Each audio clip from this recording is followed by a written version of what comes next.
After I collapsed at work, Dad called me and asked if the $3,500 allowance was enough. What allowance? I said. He went dead silent. Turns out Mom had been sending it to my sister for her modeling career. The hospital fluorescent lights made everything look sickly green. I was staring at the IV drip in my arm when my phone buzzed. Dad's name flashed across the screen, which was weird, because he usually only called on Sundays. "Hey, sweetie, your supervisor just contacted us. Are you okay?" His voice had that tight quality it got when he was trying not to panic. I shifted on the uncomfortable bed, the paper crinkling beneath me. "Yeah, I'm fine. Just got a little dizzy. They're keeping me for observation, but it's probably just stress and not eating enough." There was a pause. Not eating enough. "Honey, isn't the allowance we've been sending sufficient? We can increase it if $3,500 a month isn't covering your expenses." My brain short-circuited. "I'm sorry." "What? The allowance? The money your mom transfers every month? Is it not enough for groceries and basics?" My mouth went dry. "Dad, I haven't received any allowance. Not since I graduated college 3 years ago." The silence on the other end stretched so long I thought the call had dropped. When he finally spoke, his voice had changed completely.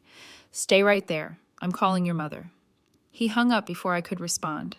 I lay there staring at the acoustic ceiling tiles, my mind racing. $3,500 a month for 3 years.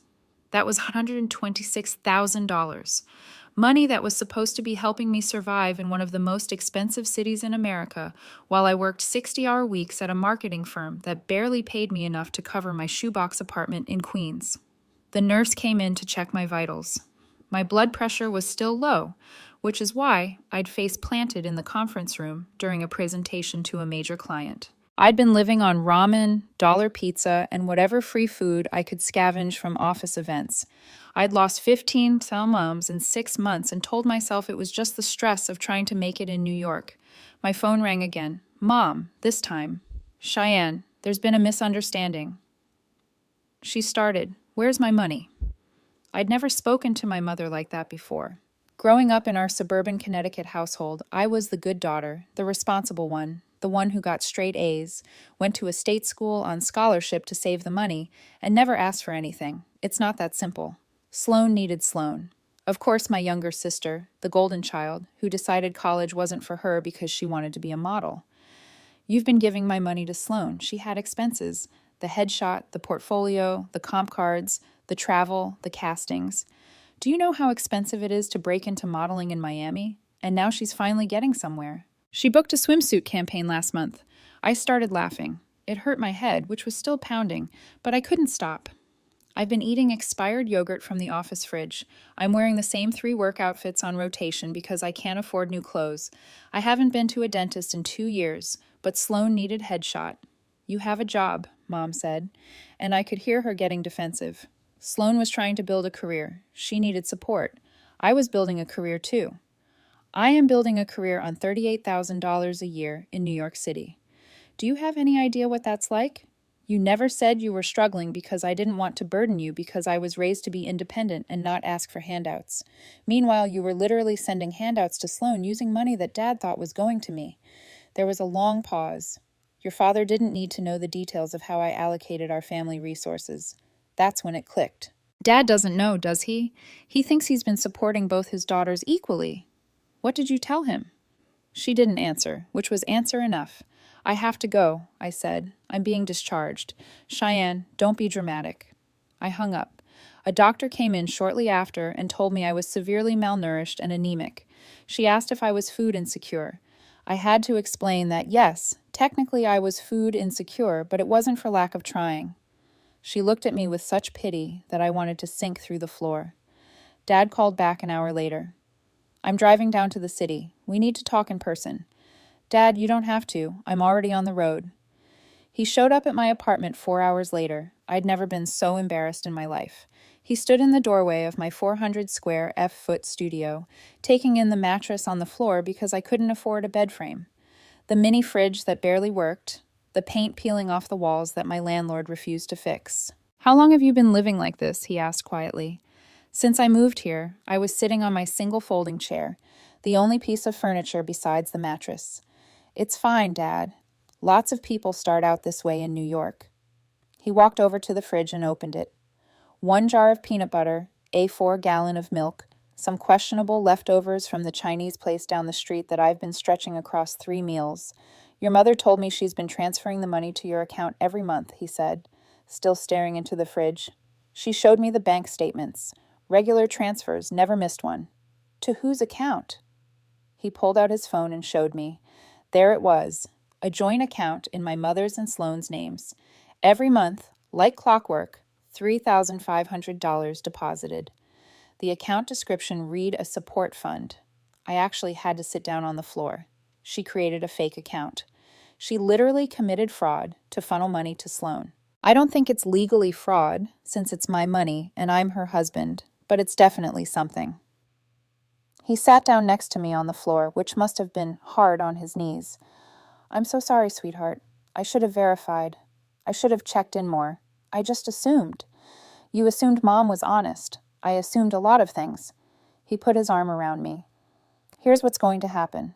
First, I'm transferring $5,000 to your actual account right now for immediate expenses. Second, you're coming home this weekend and we're going to have a family meeting. Third, your mother is going to write you a check for every penny that should have gone to you. Dad, you don't have to $126,000. Cheyenne, that's not including the interest you should have earned if you've been able to save it. You could have been building an emergency fund, contributing to a retirement account, maybe even saving for a down payment on a real apartment. Instead, you've been starving. The word hung in the air between us. I'm handling this, he continued, his voice harder than I'd ever heard it. Your mother and I are going to have a very long conversation about financial transparency and trust, and Sloane is going to learn that actions have consequences. The family meeting that weekend was nuclear. We sat in the dining room where we used to have Sunday dinners back when I still came home regularly. Now the room felt foreign, like a stage set for a play I didn't want to be in. Slo showed up late, of course, breezing and wearing designer workout clothes and carrying a juice from some trendy cleanse place. She'd gotten extensions since I'd last seen her, long blonde waves that probably cost more than my monthly rent. What's this about? She asked, dropping into a chair and pulling out her phone. I have a casting at 4. Dad slid a piece of paper across the table to her. That's a payment plan. You're going to pay your sister back every dollar of the money that should have gone to her. Sloane barely glanced at it. What are you talking about? The $126,000 that Mom embezzled from your sister's allowance to fund your modeling career? Mom flinched at the word embezzled. Robert, that's not fair. I was trying to help both our daughters by lying to me for 3 years, by letting Cheyenne struggle in poverty while Sloane got professional hair and makeup for Instagram photo shoots. Sloane had gone pale. I didn't know. Mom just said she was helping me out with someone else's money, I said. It was the first time I'd spoken directly to her. Did you ever wonder where it was coming from? Did you think Mom just had unlimited funds to throw at your dream? I thought Dad was supporting me. Sloane's voice went shrill. Mom said Dad wanted to help me succeed. Dad's expression could have frozen lava. I wanted to help both of you succeed equally. That was always the deal. Your mother decided to reallocate funds without my knowledge or consent. Mom stood up abruptly. I will not be painted as the villain here. Sloane had a time-sensitive opportunity. Modeling has an age limit. Cheyenne's career could wait. Wait. I felt something crack inside me. I've been waiting for my life to start, waiting to feel financially stable, waiting to stop choosing between electricity and groceries. Do you know what I did on my 25th birthday? I walked 40 blocks in the rain because I couldn't afford the subway. I got to work, soaked through, and I still stayed late because I was terrified of losing my job, because that job was the only thing standing between me and homelessness. You're being overdramatic, Mom said, but her voice wavered. Dad pulled out his phone and showed her something. This is the discharge summary from the hospital. Malnutrition, anemia, dehydration. The doctor recommended a nutritionist and regular monitoring. Our daughter collapsed because she hasn't been eating properly. Linda. The fight went out of Mom's face. Sloane was crying now, mascara running down her cheeks. I really didn't know, Cheyenne. I swear I didn't know it was your money. But you knew someone was paying for everything. I said, the apartments in Miami, the photo shoots, the gym memberships, the meal prep services. You had to know that modeling doesn't pay much at first. Where did you think the money was coming from? She didn't have an answer. The payment plan Dad had drawn up was aggressive.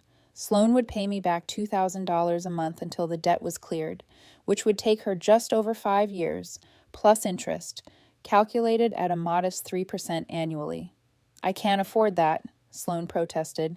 My rent alone is $2,500 and then get a roommate, Dad said flatly. Get a day job. Figure it out the way Cheyenne has been figuring it out. But my career will survive you working part-time at a coffee shop or retail store like millions of other aspiring models do. Cheyenne worked 2 jobs through college. I think you can handle one. Mom tried to negotiate on Sloan's behalf, but Dad shut her down. You lost your credibility in this family, Linda. I'm still processing what you did, and honestly, I'm not sure what our marriage looks like after this. For now, you're sleeping in the guest room. I'd never heard my father talk to my mother like that. They'd always presented a united front, the perfect suburban couple with their perfect suburban life. Seeing that facade crack was almost as shocking as discovering the missing money. Mom wrote me a check that day for the full amount. Dad made her do it from their joint savings account, which apparently had enough to cover it. We were saving for a kitchen renovation. He told me later, "It can wait. This can't." The check sat in my purse for 3 days before I could bring myself to deposit it. It felt surreal seeing that many zeros after my name. I'd never had more than $3,000 in my account at once, and that was only briefly after a tax refund. The first thing I did was go to the doctor for a full checkup. Then the dentist, who found 3 cavities that had been forming. I paid for the fillings in cash, and it felt like a power move. Even though no one was watching, I bought groceries without looking at prices. I stood in Trader Joe's filling my cart with fresh vegetables and good cheese and the fancy granola I'd always walked past, and I cried in the checkout line. The cashier asked if I was okay, and I just nodded, unable to explain that I was mourning all the years I deprived myself unnecessarily. I bought real furniture, a bed frame, a desk, a comfortable chair, kitchen supplies beyond 1 pot and 2 forks, clothes that actually fit and weren't from the clearance rack at Target. I got my hair cut at a real salon instead of the beauty school where students practiced on live models, but the anger didn't go away. Every time I bought something I needed, something I should have been able to afford years ago, I thought about Sloan.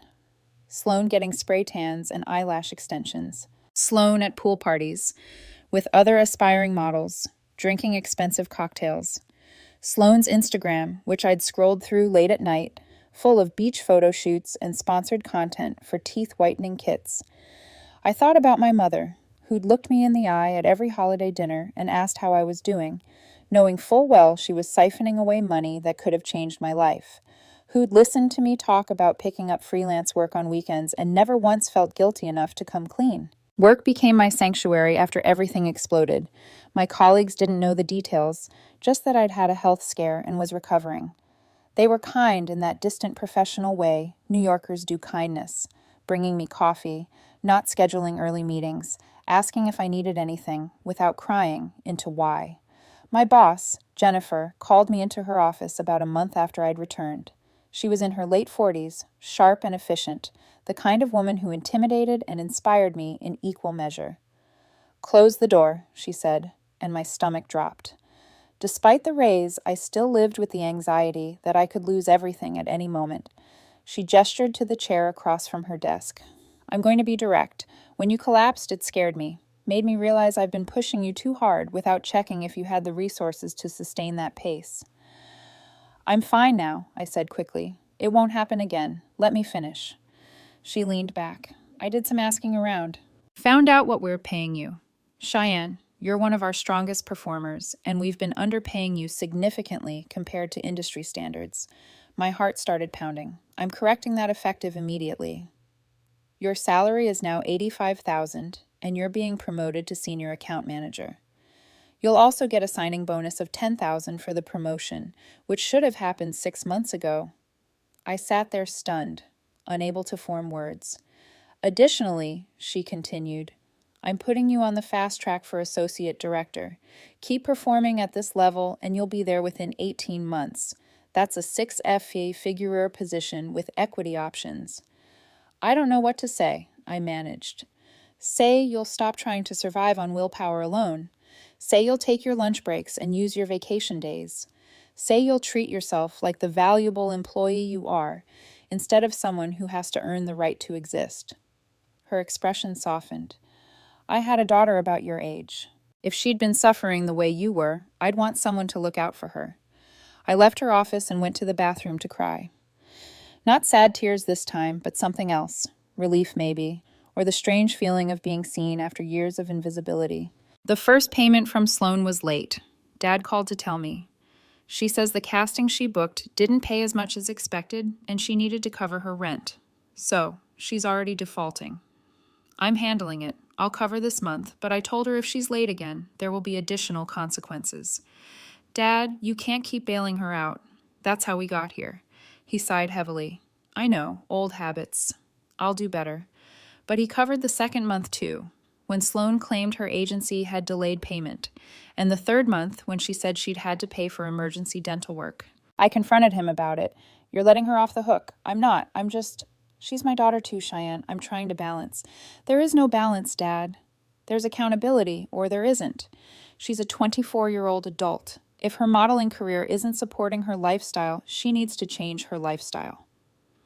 You're right, he admitted, but she's struggling. I was struggling for 3 years while she was living it up in Miami. That's when I realized Dad was never going to enforce the payment plan. He loved us both, and he couldn't stand to see Sloan suffer, even if her suffering was self-inflicted, even if it was the natural consequence of choices she'd made. So I took matters into my own hands. Sloan's Instagram had about 15,000 followers, not huge by influencer standards, but respectable. She tagged brands constantly, hoping for sponsorships. She posted about her journey as a model, carefully curated shots that made her life look glamorous and aspirational. I spent a week just watching her content, stories about her morning routine that included a $20 smoothie, posts from rooftop pools with captions about manifestation and gratitude, videos of her getting ready for castings, showing off makeup palettes that cost more than my weekly grocery budget used to be. What struck me most was how she'd constructed this narrative of the struggling artist, the girl chasing her dreams, against all odds. She posted motivational quotes about perseverance. She talked about rejection, about the hard days, about the moments she wanted to give up. But there was no mention of the safety net. No acknowledgement of the monthly deposits that meant she never had to choose between rent and food. No recognition that her struggle was subsidized by someone else's actual suffering. I created a burner account and started commenting on her posts. Nothing aggressive, just questions. How do you afford living in Miami on model pay? Must be nice to have family support. Love that your parents funded your dream while your sister was starving. The first few comments got deleted quickly. Sloan was moderating her page, keeping the narrative clean. So I tried a different approach. I found other aspiring models in her comments, people who were genuinely struggling, and I engaged with them, asked about their experiences, their challenges, built credibility. Then I started asking the same questions on her posts, but from an account that looked legitimate, with history and engagement, harder to dismiss as a troll. Other people started asking questions too. The algorithm picked up on the engagement. Her comment section became a mix of supportive fans and curious skeptics. One girl, another model, commented, "Girl, I'm eating rice and beans for every meal and taking the bus 2 hours to castings. Drop the secret to affording that lifestyle." Someone else added, "The cognitive dissonance of posting about your struggle from a luxury apartment is something." I watched it unfold with a satisfaction that probably made me a terrible person, but I'd spent 3 years being the good person, the one who suffered silently. And where had it gotten me? Then someone who knew both of us from high school connected the dots. Wait, isn't your sister Cheyenne working like 80 hours a week in NYC? Didn't she pass out from not eating? But your parents were funding your modeling? The post got traction. Screenshots spread. Someone created a TikTok about it, one of those storytime videos where they narrate the drama. It got 200,000 views. I should have felt guilty. Instead, I felt vindicated. My phone rang at 2 in the morning. Sloan, hysterical and screaming. "What did you do? What the hell did you do?" "I don't know what you're talking about," I said. I was in my new bed, in my new apartment, surrounded by furniture I bought with money that should have been mine all along. The comments, the TikToks. Someone leaked our whole family situation, and now everyone thinks I'm a spoiled brat who stole from my sister. Did you? I didn't know. You know I didn't know. I know you chose not to ask questions because ignorance was convenient. People are sending me death threats, Cheyenne. They're calling me a parasite. They're messaging the brands I work with trying to get me fired. My agency called and said they're reassessing our relationship. Do you understand what you've done? I didn't do anything. I didn't tell anyone anything. But here's a thought. Maybe if you'd spent the last few months actually paying me back instead of making excuses, you'd have something to show people. Proof that you're making it right. I was going to pay. I just needed time, too. You needed time to keep living the same lifestyle while pretending to be accountable.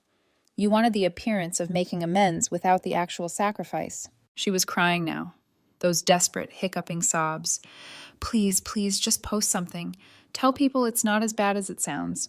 Tell them we're working it out as a family. Are we? Because Dad's been making your payments for you. The line went quiet, except for her ragged breathing.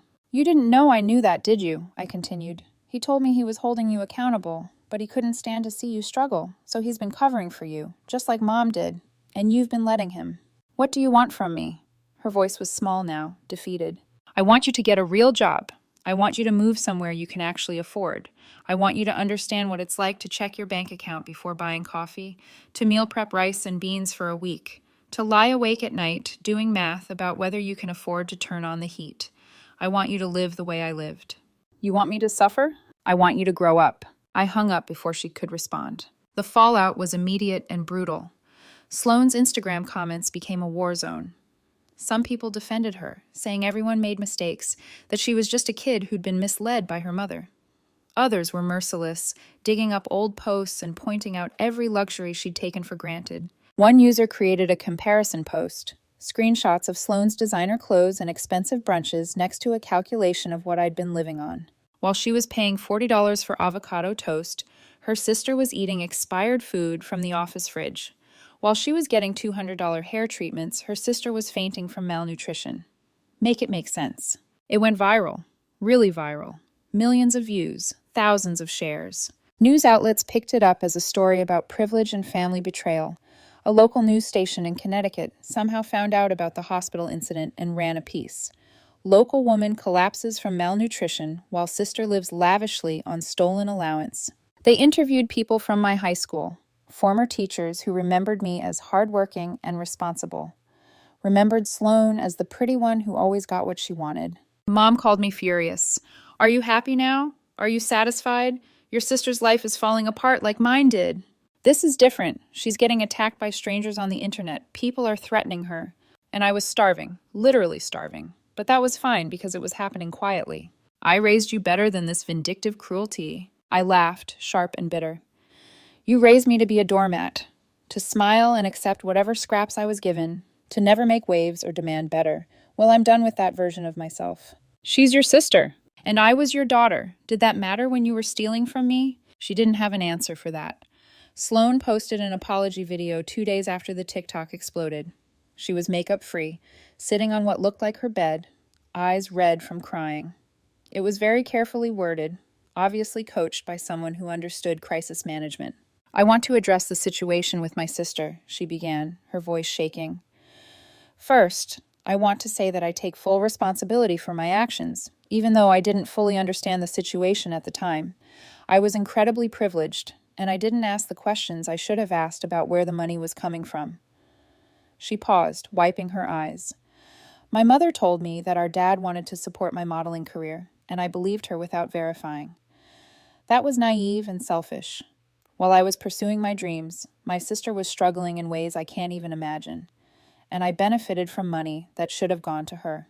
The comments were already rolling in, split between support and skepticism. I'm taking a step back from modeling to focus on personal growth and making this right, she continued. I've gotten a job. I'm moving to a cheaper apartment, and I'm going to pay my sister back every penny I owe her plus interest. This will take years, and it should. Actions have consequences, and I need to face mine. She looked directly into the camera. To my sister Cheyenne, if you're watching this, I know I can't undo the damage. I know sorry isn't enough, but I'm going to spend however long it takes proving that I've changed, that I understand what I did, and that I'm committed to making it right. You deserve better from me. from our family, from everyone. I'm so, so sorry. The video ended. I watched it 3 times, looking for signs of performance, of calculated manipulation. Maybe it was there. Maybe she'd learned how to perform sincerity the same way she'd learned to perform for the camera. Or maybe, somewhere under the polish and the coaching, there was real remorse. I still didn't comment, but I did notice when she posted a photo 2 weeks later wearing a uniform from a high-end boutique in Miami's design district. The caption read, "Day 1, building something real this time." The comments were more supportive now. People love a redemption arc. I put my phone away and went back to work. She got a job at a high-end boutique in Miami, selling clothes to the kind of women she'd been trying to become. The irony wasn't lost on me. She moved into a cheaper apartment with 2 roommates. Her Instagram posts became less frequent, less polished. The first payment that actually came from her account, not Dad's, arrived 4 months after the original agreement. It was only $1,500, not the agreed-upon $2,000, but it was something. I didn't thank her. I just sent a receipt and a running total of what she still owed. Mom tried to rebuild our relationship through emails, long, rambling messages about how she'd made a mistake, how she'd been trying to help both of us in different ways, how she hoped I could forgive her someday. I read them but didn't respond. What was there to say? Sorry, didn't pay my rent for 3 years. Sorry, didn't give me back the nutrients my body had been missing. Sorry, didn't undo the shame of using the food pantry or the anxiety of checking my bank account before every purchase. Dad and Mom separated 6 months after everything came out. He moved into a condo closer to the city, and we started having dinner together once a month, just the 2 of us. No performance, no pretense. The divorce proceedings were quiet but brutal. Dad's lawyer had advised him to document everything, the fake account, the transfers, the lies. In Connecticut, financial infidelity was grounds for a fault-based divorce, which meant Mom could lose a significant portion of the marital assets. I don't want to destroy her, Dad told me over dinner at a small Italian place near his new condo. But I can't pretend this didn't happen. The trust is gone. You could have done this quietly, I said, separated without anyone knowing why. He shook his head. Your mother needs to face consequences. If I just let it slide, if I protect her from the fallout, she'll never actually change. She'll just get better at hiding things. It was strange seeing this side of my father. Growing up, he'd been the peacekeeper, the one who smoothed over conflicts and found compromises. Now he was drawing hard lines, making difficult choices, choosing accountability over comfort. How are you doing with all this? I asked. Really? He set down his fork, considering. I'm angry. I'm hurt. I feel like I didn't know the woman I was married to for 30 years. But I also feel like I failed you by not paying closer attention, by trusting blindly instead of verifying. You're not responsible for Mom's choices. Maybe not, but I'm responsible for mine. I chose to believe the best of her without evidence. I chose not to check in with you more carefully, not to visit your apartment, not to notice the warning signs. He looked at me with such pain. You lost weight, Cheyenne. Significant weight. Your clothes hung off you the last few times we saw each other. And I told myself you were just busy with work. I didn't want to pry, didn't want to be the overbearing parent. And that choice, that decision to give you space, it nearly killed you. Dad, let me finish. I'm proud of you for surviving this, for building a life despite everything working against you. But I'm also sorry that you had to be that strong, that resilient. You should have been able to rely on your family. You should have been able to fail safely, knowing we'd catch you. Instead, we pushed you off a cliff and expected you to fly. I'd never heard him talk like this. Growing up, emotions were managed, contained, expressed through actions rather than words. This raw honesty was new territory for both of us. I'm okay now, I said, because I didn't know what else to say. Are you? Or have you just gotten good at pretending? The question hit harder than I expected, because he was right. I built this new life, this stable life, but I still checked my bank account compulsively. Still felt guilty buying anything non-essential. Still woke up sometimes in the middle of the night, heart racing, convinced it was all going to disappear. I'm in therapy, I admitted, trying to work through it. Good, that's good. He reached across the table and squeezed my hand. I should have noticed sooner. I'm sorry I didn't. The divorce was finalized 8 months later. Mom got the house but had to refinance to buy out Dad's share. He got most of the liquid assets, which seemed fair given that she'd misappropriated a significant amount. She also had to pay his legal fees, which her lawyer had fought viciously against. I didn't attend the final hearing. Neither did Sloane, though she was still in contact with both parents, trying to maintain relationships with everyone. I didn't begrudge her that. She was trying to navigate an impossible situation. And unlike me, she still believed in the possibility of family reconciliation. "I should have noticed," Dad said over pasta one evening. "The signs were all there. You lost weight. You stopped coming home as often. You seemed stressed every time we talked. I just thought you were working hard, paying your dues." You trusted Mom. That's not a character flaw. It is when that trust enables harm to my child. We sat in silence for a while, and then he asked about work. I'd gotten a promotion, finally. The collapse had been a turning point in weird ways. My boss felt guilty about pushing me so hard. And when I recovered, they restructured my role and gave me a substantial raise. I was making $65,000 now, which still wasn't great for New York, but combined with the money Mom had repaid, I was actually building savings. "I'm proud of you," Dad said. "You survived something that would have broken a lot of people." But I hadn't just survived. I'd been broken. I was just learning to function with the cracks. Therapy helped.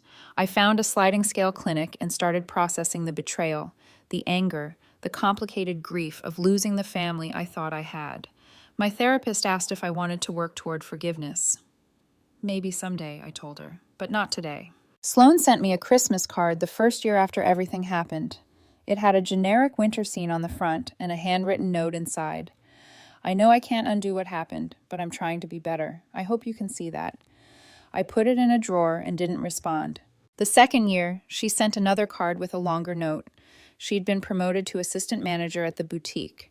She'd started taking business classes at community college. She was thinking about opening her own store someday, something sustainable and ethical.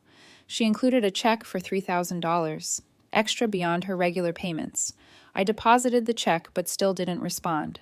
The third year, she showed up at my apartment. I almost didn't let her in. She stood in the hallway looking nervous, holding a coffee carrier with 2 drinks. "I should have called," she said, "but I was afraid you'd say no." "I would have." "Yeah." She shifted her weight. "I'm in the city for a trade show, Fashion Week stuff. I thought maybe we could talk." I considered slamming the door. It would have been satisfying, final. But I was curious about who she'd become, this version of my sister who worked retail and went to community college instead of chasing photo shoots and runway dreams. "You have 10 minutes, I said, stepping aside. We sat on my couch, the nice one I'd bought with my reclaimed money, and drank our coffees in awkward silence. "Your place is really nice," she finally said. "Thanks, I can afford furniture now." She winced. "I deserve that." "You deserve worse than that, but I'm working on not being petty." "Are you? Because the Instagram thing was pretty petty." I'd wondered if she knew. "Did you have proof it was me?" "No, but who else would it be?" She set down her coffee. "Look, I'm not here to relitigate everything. I know I screwed up. I know I was selfish and willfully ignorant, and I benefited from Mom's lies. I know all of that. Then why are you here?" "Because you're my sister and I miss you." Something twisted in my chest, painful and sharp. "You miss the sister who didn't know you'd stolen from her. That person doesn't exist anymore." "I know." Her voice cracked. "But maybe we could figure out who we are now. Without Mom in the middle. Without Dad trying to keep the peace. Without all the history. Just us." I wanted to say no. Wanted to stay angry. Stay justified in my rage. Anger was clean. Anger didn't require vulnerability. But I was tired. 3 years of being angry was exhausting. "I don't forgive you," I said clearly. "I might never forgive you, but I'm willing to see if we can exist in the same room without me wanting to set you on fire." A laugh bubbled out of her, surprised and slightly hysterical. "That's fair. That's more than fair." We met for coffee the next month and the month after that. The conversations were stilted at first, carefully avoiding anything deeper than surface-level updates, but gradually we found a rhythm. She told me about the boutique, how she discovered she actually liked the business side of fashion more than modeling, how she was learning about inventory management and customer relations and profit margins, how she'd realized that the modeling world had been making her miserable anyway, constantly judging her body, pitting her against other women, reducing her to a collection of measurements. I told her about my work, the clients I was landing, the campaigns I was proud of, about my apartment and my life, and the version of myself I was building from scratch. We didn't talk about Mom much. She was still in the house in Connecticut, still married to Dad technically, though they lived separately. She'd started therapy too, apparently. Sloane had lunch with her occasionally. I didn't. She asks about you, Sloane said once. She can keep asking. 4 years after the collapse, Sloane made her final payment. The account showed zero balance owed, plus interest. She'd actually paid ahead on some months, doubling up when she got bonuses or tax refunds. She took me to dinner to celebrate, somewhere nice in the West Village. We split a bottle of wine and ordered appetizers we didn't need. I know this doesn't make us even, she said, raising her glass. Money can't buy back the years, or the trust, or the relationship we had, but it's done. I did what I said I would do. I clinked my glass against hers. You did. So where do we go from here? I'd been thinking about that question for months. The anger had faded to something softer, more like sadness. Sadness for the sisters we'd been before money and lies and betrayal had complicated everything. Sadness for the family that had imploded, but also hope, fragile and tentative, that maybe we could build something new. I don't know, I admitted, but I'm willing to find out. It wasn't forgiveness, not exactly. It was something more complicated, more honest. An acknowledgement that people were flawed and families were messy, and sometimes the best you could do was show up and try. We finished dinner and walked along the High Line, talking about everything and nothing. Sloane showed me pictures of the store she was planning to open. Sketches, business plans, spreadsheets. I told her about the promotion I was up for, how I was finally feeling stable, secure, like I'd built a life I could be proud of. I'm sorry I wasn't there for the hard part, she said as we watched the sunset paint the Hudson River gold. You were the hard part. I know. She turned to look at me. But I'm here now, if you'll let me be. I thought about the girl who'd collapsed in a conference room, malnourished and desperate. The girl who'd eaten expired yogurt and walked through rain to save subway fare. The girl who'd lost everything she thought she knew about her family. She was still part of me. That girl, her scars were my scars. But I was more than her now. Stronger, harder, more careful with my trust. And maybe, just maybe, there was room in this harder version of myself for a sister who'd finally learned what it meant to show up. We'll see, I said.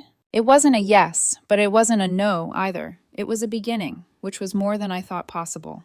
We walked back toward the subway in comfortable silence. Two sisters with a complicated history and an uncertain future, figuring it out one step at a time. And for now, that was enough.